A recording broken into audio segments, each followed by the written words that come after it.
할렐루야. 요나서 3장과 4장 말씀을 함께 나누겠습니다. 요나서 말씀은 참 우리 자신들을 돌아보고 우리의 연약한 모습과 우리가 무엇을 보고 있는가 그것을 알게 하는데 참 좋은 말씀인 것 같습니다. 이 말씀이 우리가 하나님 마음을 알아야 하는데 하나님 마음을 안다라고 하면서 사실은 자기의 마음을 잘 이해를 하고 자기의 상황을 많이 보고 있는 우리 자신들을 발견하게 합니다. 말씀을 볼 때마다 자신을 비춰보고 하나님께 맞출 수 있는 저와 여러분 되기를 주의 이름으로 축복합니다. 3장 1절에 여호와의 말씀이 두 번째 요나에게 임하니라 이르시되 했습니다. 첫 번째 임한 하나님 말씀도 여전했고 두 번째 말씀도 여전히 니느웨에 가서 외쳐라 했습니다. 2절에 일어나 저 큰 성읍 니느웨로 가서 내가 내게 명한 바를 그들에게 선포하라 하신지라. 하나님께서 요나를 니느웨에 보내서 회개를 선포하게 하셨습니다. 이 성이 커서 3절에 보면 3일 길이다. 3일 길이나 되는데 4절에 보면 하루 길을 가고 외칩니다. 그러니까 3일 동안이나 걸어가야 될 만큼 그 성이 큰 성인데 하루 가면서 요나가 외치니까 이 백성들이 회개하기 시작하는 겁니다. 5절에 니느웨 백성이 하나님을 믿고 금식을 선포하고 물은 대수하고 굵은 배를 입은지라 했습니다. 이 니느웨 백성들이 말을 듣자마자 회개하기 시작한다. 우리가 참 이게 재미난 건데요. 지금까지 우리가 이사야서부터 시작해서 그 전부터 계속 하나님께서 이스라엘의 폐역을 말씀하시고 회개하고 돌이키라고 말씀하시는데 성경의 대부분이 이스라엘의 폐역함과 음란함과 세상과 타협해버린 모습에 대해서 계속 경고하고 회개하고 돌이키는 것에 대해서 말씀하십니다. 근데 이방인 나라에 대해서 회개하고 돌이키라는 말씀이 거의 없죠. 그런데 지금 니느웨 백성들이 보면 요나가 하루길 가면서 사흘길 가야 될 길을 하루 만에 외치자마자 이 백성들이 금식하고 굵은 배를 입고 회개하기 시작했다. 하나님을 믿고 회개하기 시작했다. 하나님의 백성들은 아무리 하나님 말씀을 들었다라고 하나님의 선민이라고 생각하는 그들이 회개하라고 외칠 때에 그걸 듣지 아니하고 오히려 선지자를 죽이고 감옥에 가두고 땅에 묻는 그런 답답한 모습들을 보였는데 이 니느웨 백성들은 이스라엘이 싫어하고 그 나라는 멸망하면 좋겠다, 하나님 치셔서 그 나라가 없어지면 좋겠다 할 만큼 그런 나라인데 오히려 그 니느웨는 듣자마자 회개하기 시작했다. 교만은요, 사람들에게 인사를 하지 않아서 교만이 아니고 목이 굵어서 교만한 게 아니고 하나님 말씀 앞에 순종치 않아서 교만이라는 거죠. 우리가 하나님을 믿는다 하면 당연히 회개하게 되어 있습니다. 회개하면 뭘 하느냐? 뜻을 돌이킨다. 뜻을 돌이킨다. 뜻을 돌이킨다는 건 뭐냐? 지금까지 내 뜻과 내 생각으로 살아왔던 이것이 잘못됐다 생각하고 돌이키는 겁니다. 우리의 살아왔던 삶을 다시 바꾸기 시작하는 겁니다. 여러분, 중요한 것은 우리가 뜻을 돌이켜야 하나님도 뜻을 돌이킨다. 니느웨 백성들이 굵은 배를 입고 금식을 선포하고 사람뿐만 아니라 짐승들까지도 다 금식을 선포했습니다. 7절에 보면 사람이나 짐승이나 소떼나 양떼나 아무것도 입에 대지 말지니 곧 먹지도 말고 물도 마시지 마라. 금식하는데 얼마나 확실하게 금식하느냐? 사람도 먹지 말고 짐승도 먹지 마라. 금식하는데 너희들 입에 음식도 대지 말고 음식뿐만 아니고 물도 대지 마라. 완전한 단절을 얘기하는 거예요. 이게 완전한 단절을 왜 하느냐? 음식을 먹었느냐 물을 먹었느냐 이게 중요한 게 아니고요. 이 완전한 단절을 왜 하느냐? 내가 죽을 죄인임을 아는 겁니다. 내가 이 먹고 살기에 합당치 않다. 나는 이 음식을 먹을 자격이 없다. 죽어야 합당한 존재다. 이렇게 생각하는 겁니다. 자기 스스로 자기 생명의 가치를 하찮게 여기는 거예요. 왜? 나는 죄인이니까 내가 하나님을 제대로 믿지 않았고 하나님 앞에 죽을 수밖에 없는 존재였으니까 내가 지금 먹는다는 권리를 행사할 자격이 있느냐 이렇게 생각하는 거죠. 회개는 이런 것입니다. 회개는 자기가 행한 모든 것들이 정말 잘못되었다고 생각하고 하나님 앞에 전적으로 살 가치가 없을 만큼 그런 나는 연약한 존재임을 고백하기 시작하는 것, 그게 회개입니다. 근데 말은 회개한다, 하나님 용서해 주십시오 하는데 우리가 이면에 뭘 가지고 있느냐? 내가 뭐 살아가는 거 별 문제가 없고 다 잘하고 있는데 요거 하나 실수했으니까 요거 회개하면 되지, 그렇게 생각하는 겁니다. 죄의 삭은 사망이라 그랬죠. 그러니까 우리 전체가 다 죄는 아니에요. 모든 삶이 태어나서부터 죽을 때까지 죄는 아니에요. 하지만 죄가 조금이라도 있으면 그 죄로 말미암아 우리 삶이 원래 죄인인 거예요.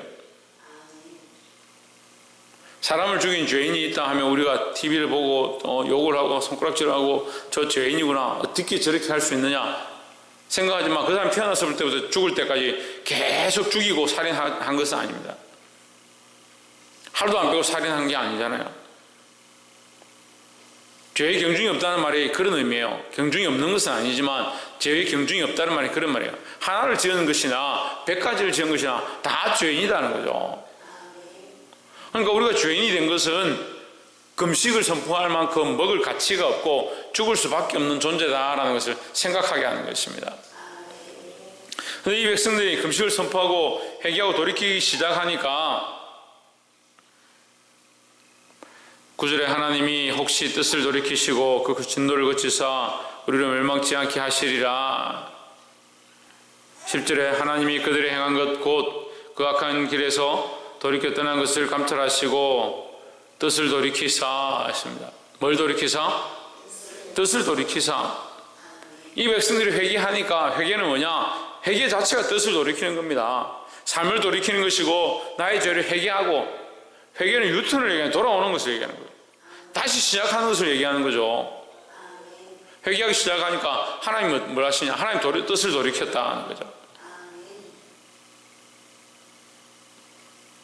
이 진노를 면할 수 있는 방법, 하나님의 뜻이 돌이켜지는 방법, 회개입니다. 회개. 그러니까 늘 기도의 시작은 회개로부터 시작한다는 겁니다. 교회에 있는 문제들, 또한 내 안에 있는 문제들, 내 가정에 있는 문제들, 회개로부터 문제가 해결될 수 있다는 겁니다. 회개하고 뜻을 돌이킬 때 하나님께서 뜻을 돌이키는 이 역사를 경험하시기를 주의 이름으로 축원합니다. 두 번째는 4장 2절에 여호와께서 기도하여 이르되, 여호와여, 내가 고국에 있을 때 요나가 여호와께 기도하여 이르되 이러하겠다 말씀하지 아니하였나이까. 그 이러하겠다 말씀하지 아니하였나이까 무슨 말이냐면요, 내가 예루살렘 있을 때 내가 이 니느웨가 회개할 것 같으니까 가서 전하기 싫다, 이런 말도 안 되는 소리가 어디 있습니까? 하나님의 명령을 받아서 그들이 회개하길 원하고 왔는데, 하나님의 명령이 그들이 회개하는 것이고 살아나는 것이고 돌이키는 것인데, 돌이켜서 하나님 뜻이 돌이킴이 되고 그들을 멸망치 않게 하는 것이 그 뜻인데, 하나님 뜻과는 아무 상관이 없다는 거죠. 자기 기분이 그렇게 해서 그들이 돌이키면 뭐 어떻게 하느냐, 그들이 회개하면 어떻게 하느냐, 우리의 원수 같은 나라인데, 우리가 싫어하는 민족인데 그들이 회개하면 어떻게 하냐, 그렇게 하기 싫으니까 나는 다시스로 갔다, 이렇게 얘기하는 거예요. 그러니까 지금 진짜 말씀해 보면 회개해야 될 사람은 니네가 아니고 요나가 회개를 해야 되는 거예요. 우리가 말씀을 보면요, 이 간접적인 시각을 많이 봅니다. 이 사람들 왜 이렇게 하느냐, 이 사람은 회개해야 되는, 돌이켜야 된다, 이런 생각을 합니다. 근데 사실은 회개해야 될 사람은 접니다. 우리 자신입니다. 이러하겠다고 말씀하지 아니하였나이까. 그러므로 내가 빨리 다시스로 도망하여 사오니 주께서는 은혜로우시며 자비로우시며 노하기를 더디하시며 이내가 크시사 뜻을 돌이켜 재앙을 내리지 아니하시는 하나님이신 줄 내가 알았음이니이다 했습니다. 여러분, 이 말씀을 읽으면 누가 봐도 이건 말도 안 되는 얘기잖아요. 하나님 사랑이 크시고 인애가 크시고 자비하심이 크셔서 진노하지 아니하시고 사랑으로 덮으시는 게, 그게 무슨 하나님 원망할 일이냐. 그 하나님의 사랑을 원망하고요, 자기가 그럴 줄 알고 다시스로 갔다, 아까 지금 물고기 뱃속에서 정말 자기가 죄인이고 죽을 수밖에 없고 다 둘러서 있고 자기는 사망의 가운데 둘러서 있어서 자기에게 소망이 없음을 하나님 앞에 고백하고 구원이 여호와께 있다라고, 구원이 여호와께로 말미암는다고 하나님만이 구원하실 수 있다고 고백했던 그 요나가 지금 다시 돌이켜서 뭐라고 하냐, 회개한 모양을 가지고 있는 이 요나가 뭐라고 하냐, 내가 이럴 줄 알았습니다. 그래서 내가 다시스로 갔던 거 아닙니까? 이건 뭐 하는 겁니까? 방금 회개했던 것을 자기가 다시 뒤집어 엎는 겁니다. 이게 사실 인간의 모습인 거예요. 이 요나서는요, 사실은 니느웨에 대한 말씀이라기보다 요나에 대한 말씀입니다. 그러니까 우리는 우리 자신들을 보아야 하는 거예요. 우리가 말씀을 선포한다고, 우리가 말씀을 가르친다고 진리를 알고 있다 해서 절대 교만해서는 안 된다라는 거죠. 이 요나가 교만하고 자기 자신을 잃어버리니까 니느웨와 하나님 보이는데 자기는 안 보이는 겁니다. 그러니까 하나님 왜 니느웨를 사랑하시고 그들을 덮어주느냐? 우리가 내가 싫어하는 바, 내가 좋아하지 않는 나라, 우리 민족이 싫어하는 나라, 하나님 왜 그들을 구원하시느냐? 그런 생각하는 거예요. 그리고 결국 말도 안 되는 얘기를 하는 거죠. 하나님 왜 사랑이 크셔서, 인애가 크셔서 그 나라를 덮어주시고 용서하느냐?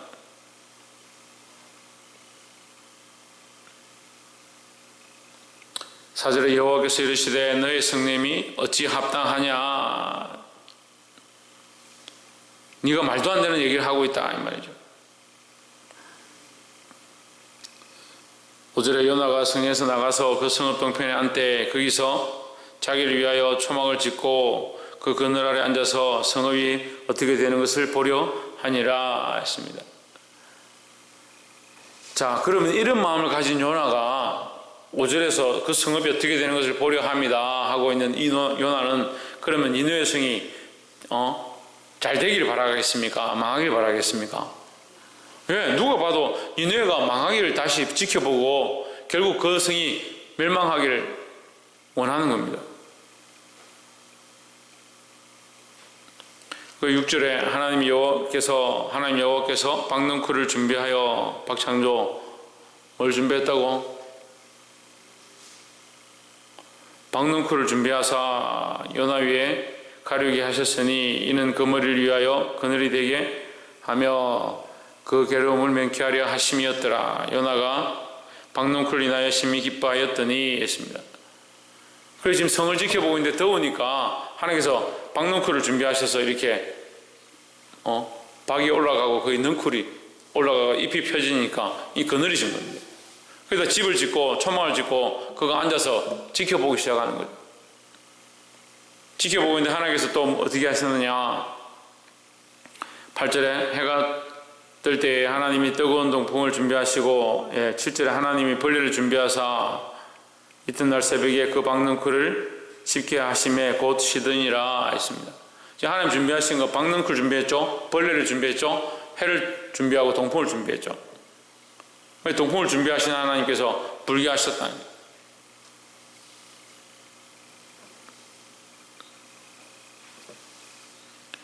해는 요나의 머리 위에 쬐매 요나가 홍곤하여 스스로 죽기를 구하여 이르되 사는 것보다 죽는 것이 내게 나으니이다 했습니다.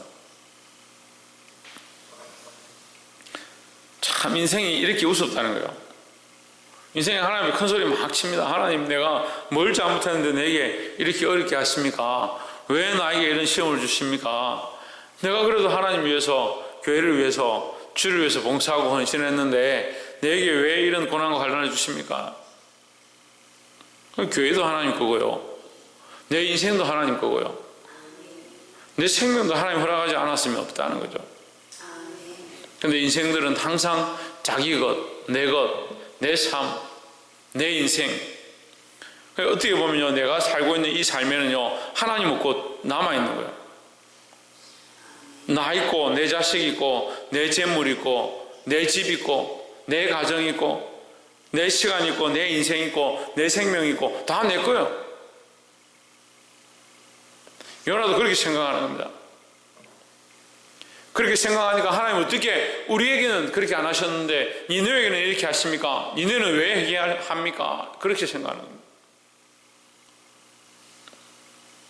하나님을 잊어버린 인생이 참 안타깝다는 거죠. 죽는 것이 낫다. 죽으면 되지 그러면. 더워서 죽는 것이 낫다. 뜨거워서 죽는 것이 낫다. 그럼 결국 살고 싶으니까 뜨겁다 이 말이죠. 살고 싶으니까. 사는데 뜨겁다 이 말이죠. 죽고 싶은 게 아니에요. 죽고 싶은 사람이 이 뜨거움을 원망할 이유가 없는 겁니다. 그러니까 결국 이 생각이 자기를 위한 생각이에요. 자기를 위한 생각. 이게 하나님 마음과 뭐가 다르냐. 10절에 여호와께서 이르시되 내가 수고도 아니하고 배양도 아니하였고 하룻밤에 났다가 하룻밤에 망한 이 박능쿨을 내가 아꼈거늘 했습니다. 11절에 하물며 이 큰 성읍 니느웨는 좌우를 분별치 못하는 자가 12만 명이요 육축도 많이 있나니 내가 어찌 아끼는 것이 합당치 아니하냐. 자, 이걸 직역하면 이렇게 되는 거예요. 너는 너와 네 민족만 생각하고 있지만 네 민족과 너의 삶도 너의 생명도 소중하지만 너는 너의 생명 네가 심지도 않은 박능쿨 너를 위해서 있는 거 그게 사라지니까 그게 너무 소중하게 보이겠지만 나는 이 니느웨 백성 이 생명들도 귀하다라는 거죠. 그 생명의 관점이 다른 겁니다. 생명의 관점. 왜 다른 영을 사랑하지 않느냐? 다른 생명을 귀하게 여기지 않느냐? 자신이 귀하니까. 자신이 귀하고 자신의 생명이 소중하고 자기 인생이 소중하니까 다른 영혼들을 돌아보지 않는 거예요. 시대가 악해지니까요. 최근 들어서 지금 제가 볼 때는 코로나나 이런 문제들로 인해서 사람들이 지금 완악함이 자꾸 더 드러나는 겁니다. 완악함은요, 한마디로 자기밖에 모르는 거예요. 자기밖에 모르니까 부모가 어떻게 자식을 버리느냐, 성경이 그렇게 말합니다. 어미가 어떻게 새끼를 버리겠느냐 하는데 지금 최근 들어서 자식을 유기하고 버리는 게 태어난 이 신생아들을 갖다 버리는 게 이게 다반수예요. 하루 멀다 하고 그런 뉴스가 나오는 거예요. 부모가 자식을 때려 죽이고 자식을 낳아서 화장실에 갖다 버리고 그런 일들이 지금 수두룩하다는 거예요. 뭐가 없어지느냐? 사랑이 없어지는데 자기를 향한 사랑은 가득하고요. 생명을 위한 사랑은 없어져 가는 겁니다. 어떤 사랑밖에 없냐? 자기 사랑밖에 없네. 자기 사랑밖에. 제1에 자기 사랑만 있는 겁니다. 우리는 무엇을 회복해야 되냐? 무엇을 회복해야 됩니까? 왜 하나님 마음을 회복해야 됩니까? 하나님 마음을. 하나님 마음을 회복하면 당연히 우리가 뭘 보게 되느냐? 생명에 대한 시각들을 보게 되는 거예요. 영혼에 대한 시각들을 가지게 되는 겁니다. 하나님께서는 니느웨도 사랑하시고 거기 있는 생명도 사랑하시고 거기 있는 육축까지도 사랑하신다 말씀하시는 거예요. 거기에 인생이 있고 생명들이 있고 육축이 있는데 요나는 박능쿨 그거 지들었다고. 박능쿨이 무슨 그걸 귀한 생명입니까? 그런 생명들을 돌아보지 않고 자기 앞에 있는 이 박능쿨만 귀하게 여깁니다. 그러니까 자기가 다시스로 갔던 것이 당연하다. 내가 이럴 줄 알고 난 다시스로 갔다. 그렇게 그것이 옳다라고 포장해버리는 겁니다. 말씀 맺겠습니다.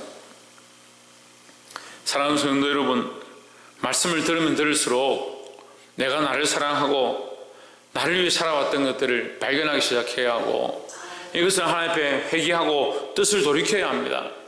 그렇게 하면 하나님께서 우리를 뜻을 돌이키셔서 선한 길로 인도하실 것이고 우리로 말미암아 수많은 생명을 살리게 하시는 그런 역사를 보게 될 줄 믿습니다. 기도하겠습니다.